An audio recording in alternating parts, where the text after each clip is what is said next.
Is there a way to get a holiday parenting time schedule set up for you and not get totally screwed over? Yeah, there is. There's a lot of pitfalls, a lot of things you need to avoid with holiday parenting time schedules. It's that time of year. We're in December. It's still not too late to have a holiday parenting time schedule set up. But in general, you want to get ahead of it. You want to get things. But how do you do this? We had a client, he came in here and his holiday thing was all screwed up. He had basically, the short answer is he had used some pre-written thing that a court had published of what holiday parenting time should be. And it was horrible. It had things like, Labor Day was just the day of Labor Day, not the whole weekend. Memorial Day, same problem. And it was a mess. So first strategy is somebody's trying to shove some piece of paper at you, including the court, that just has some printed no thought nonsense foolishness for a holiday schedule for you and your kids that you're gonna be stuck with for probably till they're 18, let's face it. Then just to reject that outright. You don't want that. You don't want some pre-printed nonsense that some bureaucracy came up with.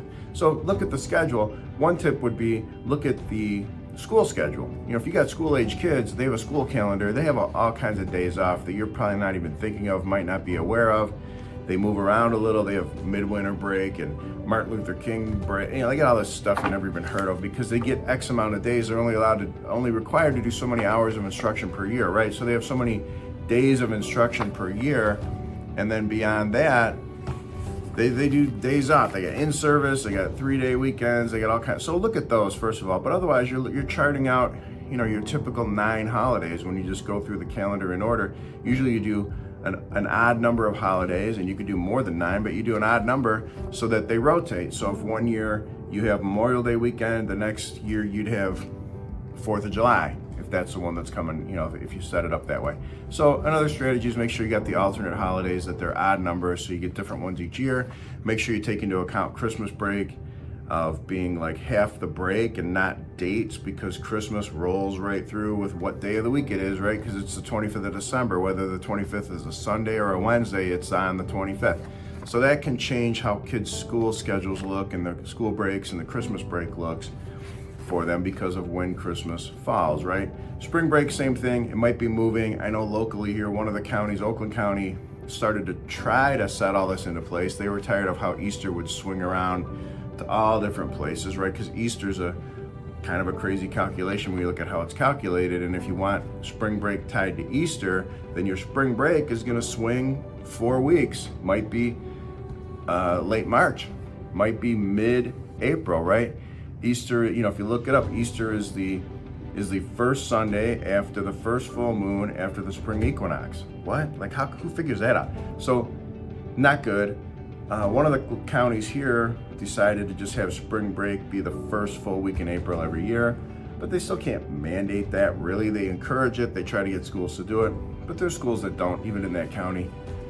If you're talking about public schools, parochial versus private, or different schools do what they want. So you want to make sure you know your kid's schedule and you deal with it, and you come ready for this discussion. You come armed with information, right?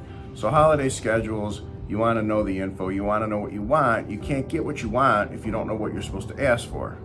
And hopefully your attorney's on top of all this like we are, but not all of them are. So you want to stay ahead of it. Look out for pitfalls, look out for trouble.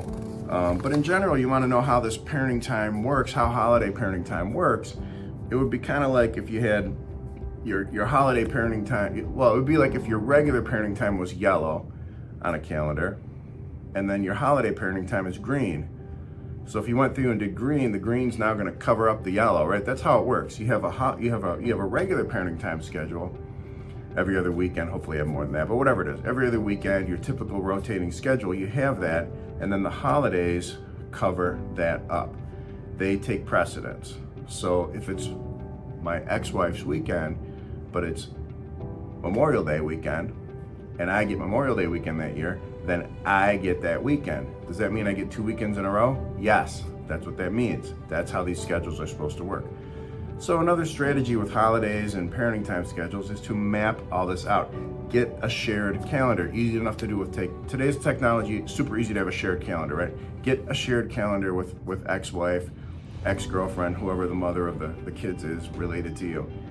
Get a shared schedule. This is the year. This is what we're doing for the year. And then if there's disputes, you'll know ahead of time.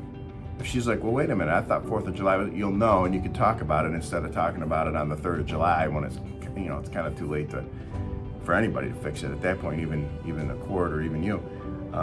So those are, the general kind of things you want to look out for. Your rotating holidays are usually going to be Memorial Day, Labor Day, Christmas Eve, Christmas Day, New Year's Day. Sometimes New Year's Eve, New Year's Day are different ones. Halloween can get thrown in there if they're little. And then you got Thanksgiving, Easter, 4th of July. Might want to consider birthdays of the kids. I've seen people split those. I've seen people do whatever. The answer is to do something as opposed to nothing, because then you'll get nothing, right? I've seen people put their own birthday in this schedule as long as you're not born on Christmas or something weird. That's all valid. So the point is to get in there and make sure you've got what you need. Make sure that you're making requests and that you're aware and looking ahead at what's probably going to come up, especially if it's someone that you don't really get along with that well. And you can't expect them to just be flexible and let you do whatever you want. You want to get ahead of it. Hope that helps. If you ever need help with any of this, of course, just let me know. Give me a call or contact me, email me, website, whatever's easy. Thanks.